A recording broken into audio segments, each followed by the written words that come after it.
السلام الخوت. قبل شويه كنت كنتفرج في واحد الفيديو ديال واحد الوزير جزائري سابق. الهضره ديالو اللي قال هضره منطقيه تماما. كل لقيناك بحمد الوزير دابا كون رحنا الشعب الجزائري والشعب المغربي رجعنا شعب واحد. ومشكل اوكي المشكله او الاشكاليه ديال الصحراء المغربيه ما بقاش شي اشكاليه. وحلينا هذا الخلاف هذا للخلاف المفتعل من 1975 ل 2023. هذا الوزير هذا اش قال؟ قال حنا عكسنا المغرب في الوحده الترابيه. اول حاجه حنا ما غاديش نقارنوا المغرب اوكي بالجزائر، لان المغرب عنده 8 ديال القرون، وحنا واحد سميتو داك واحد المهاجرين كنتنقلوا من بلاصه لبلاصه. انا هذا غنخلي لكم كامل الفيديو وغادي تشوفوا، ماشي هضرتي. وقال لنا حنا المشكله اننا دخلنا ودعمنا هاد الجبهه ديال البوليزاريو من 1975 لدابا وما كاينه حتى نتيجه، ما كاينه حتى نتيجه. والادهى والامر ان الجزائر كتقول لك انا ماشي طرف في الصراع. أنا اوكي سوني با مون افير، انا ماشي طرف في الصراع، انا ما عنديش مشكله في هذا الصراع. المشكله ديال الصراع فين كاينه بين المغرب وجبهه بوليزاريو. انا ما عنديش اوكي ما عنديش. المشكله ان كيقول هذا الوزير ان سميتو داك وليناك بحال المراه ديال ما هي مزوجه ما هي مطلقه. كتعرفوا مثلا المراه كتكون مشكل بينها وبين الراجل او كيمشي وكيخليها، لا هو بغى يطلقها لا هو بغى يرجع يكمل معاها الحياه. هذه هي الحاله ديال الجزائر، الوضع اوكي الحالي دابا ديال الجزائر. لا هما خداو الصحراء لا هما قدروا يتفكوا من اوكي يتفكوا من البوليزاريو. وقالوا سميتو داك وقالوا ما حنا حصلنا واحد الحصله اللي صعيبه اوكي ما قدرناش نلقاو شي حل. وقال دابا حنا معولين على مجلس الامن انه باش يلقى لنا حل. الامم المتحده قال لك الامم المتحده ما غاديش تلقى لنا حل. شو شحال من عام هذه ومستحيل تلقى شي حل. وزائد ان اللي كيتحكم في الامم المتحده هما اعضاء مجلس الامن اوكي سكيورتي كونسل. عندنا 5 روسيا والصين وفرنسا وبريطانيا وامريكا. وانتم راكم عارفين ان هاد الدول ديما كيصوتوا مع المغرب في كل قرار جديد ديال الامم المتحده بخصوص تجديد بعثه المونيرسو في الصحراء المغربيه. ديما ما كاينش نهار كيعارضوا القرار. وهذا قال لك حنا راه عارفين اصلا هذوك واقفين حتى هما مع المغرب. قال لك حنا داخل القضيه فيها خاسرين في هذه القضيه هذه. قال لك دابا حنا كجزائر حصلنا في هذا الموضوع وما عرفناش اش غادي نديروا. قال لك حنا حصلنا. هو كون الاخوه الجزائريين بغا يحتكموا العقل ولغه العقل يجيو اوكي يجلسوا مع المغاربه، يجلسوا مع المغرب مع السلطه المغربيه اوكي الحكومه المغربيه ويتفاهموا كاخوه والمشكله تحلت. شحال من مشكله كانت صعيبه وتحلت. هذا حل بسيط.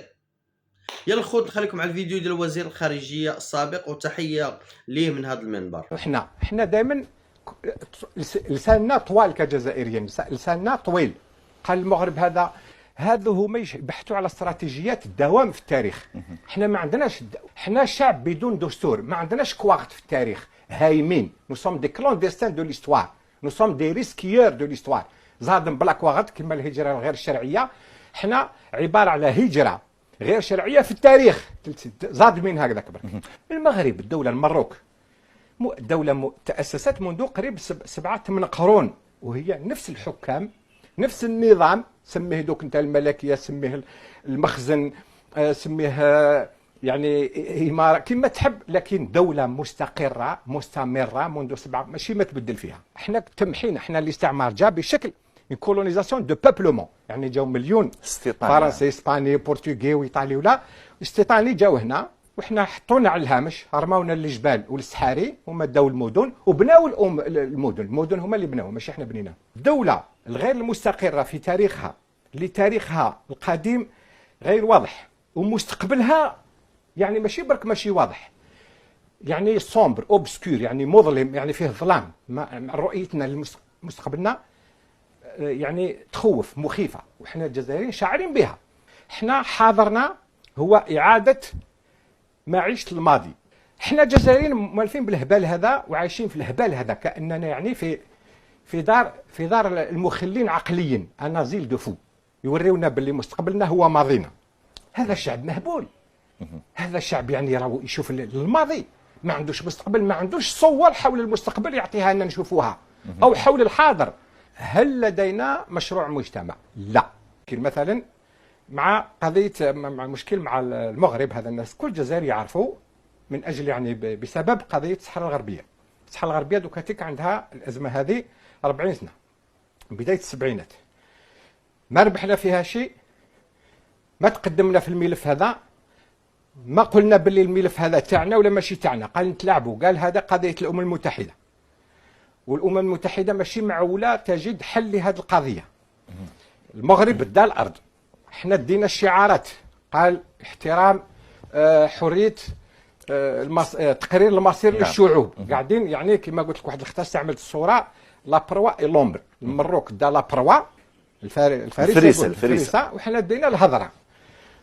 كنت انا عده مرات اشرت، قلت يا ودي لازمنا ربما نعاودوا نراجعوا سياستنا الخارجيه بحزم بقوه، نعاود نفتح الملفات. قال وراهي مصلحتنا، شحال قادرين نبقاو يعني معلقين هكذا، كما يقول لك ما متلقى ما محبوسه، مش عارف كيفاش كاين هكذا. درك هذا الحل معلقه ولا يعني دوك الحل هذا اما يكمن بين احنا والمغرب والصحراء الغربيه، يعني جمهوريه الصحراء الغربيه، اما نصيبوا حل.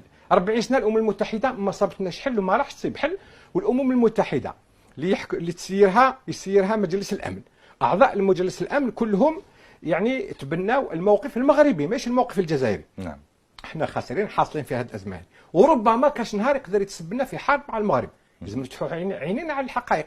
والمغرب باستطاعته ان يعلن حربا على الجزائر، لكن هل الجزائر ممكن باستطاعته؟ انا اسال لا، لكن هل الجزائر قادره تعلن الحرب على هذيك المشكل. دوك حنا دوك شغل الدوله تاعنا قلنا ما شغل ما كاين ملفات يعني دي دوسي ريزيرفي، يشوف فيهم رئيس الجمهوريه، الشعب ما عندوش حق يهضر في الاخر. حنا قال عندنا الفاهمين هادو راهم يدبروا في الملفات، وحط الملف في الحقيقه حطه تحت الكرسي، ما عالج القضيه ما والو، يتخبى في الايام. دائما سياستنا هذاك نتخباو في الايام. قال لك خلي كاش نهار يا خويا ما نقدروش حنا نبقاو في الوضعيه دي بالنسبه للملف هذا، لانه ماشي الملف في حد ذاته برك، قلنا يقدر يتسبب في حرب مع المغرب.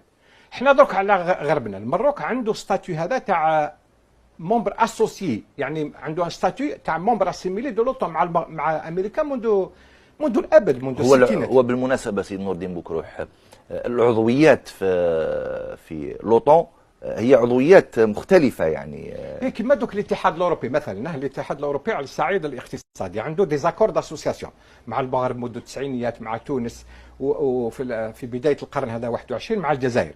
يعني شغل شبه كانك عضو، ما راكش مومبر، كاين شروط، راك ان مومبر اسيميلي، عندك ان ستاتيو انترميديير.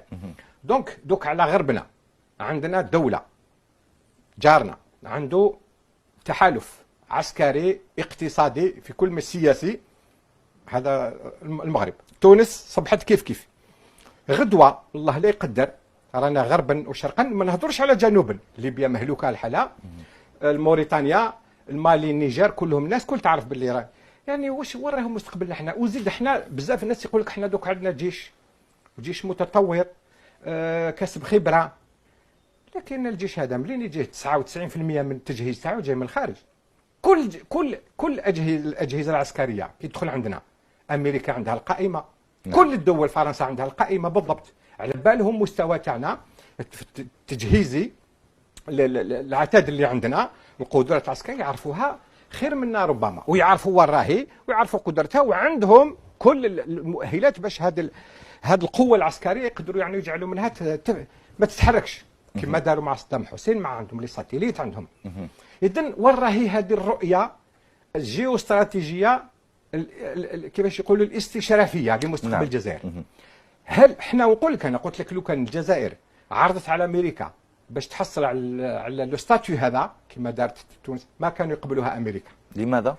انا قلت لك علاش، قلت لي بانه يشوفوا بانه الجزائر هي يعني لو فونتر مو دو لا ريجيون. الفونتر مو ما تعرفش تصلحها الجزائر هذه، قاعده خطرات تشطح على الرجل اليسار ولا اليمين، ما استقرتش يعني سياسيا، ما حددش يعني احنا الوحيد ما عندنا حتى اتفاقيه ولا عسكريه ولا ماليه ولا اقتصاديه ولا اعضاء في المنظمه العالميه للتجاره والو، هايمين هكذا قاعدين بفهامتنا بقفازنا حاسبين شطاره. هي ماشي شطاره كيقول لك هذه باللي يعني احنا الجزائر هذا هو محتوى مصطلح الاستقلال. لا راك غلط. اليوم الاستقلال علاش مال هذوك فرنسا المانيا بريطانيا كل الدول الاوروبيه هذوما اللي راهم دوك عددهم يعني راهو قريب 28 اللي داخلين في الاتحاد الاوروبي، هذو يعني ما يعرفوش هما الاستقلال الوطني يعرفوا خير منا. يعني حاب دوك تقول العالم يتكاتل، العالم يعني يتحد، كل واحد يروح وين يصيب يعني مصالحه، الا حنا نبقى وحدنا. يعني مازال حاب تقول سي نور الدين بكروح انه مازلنا سجناء، اوني توجور دي زوتاج ولا دي بريزونيي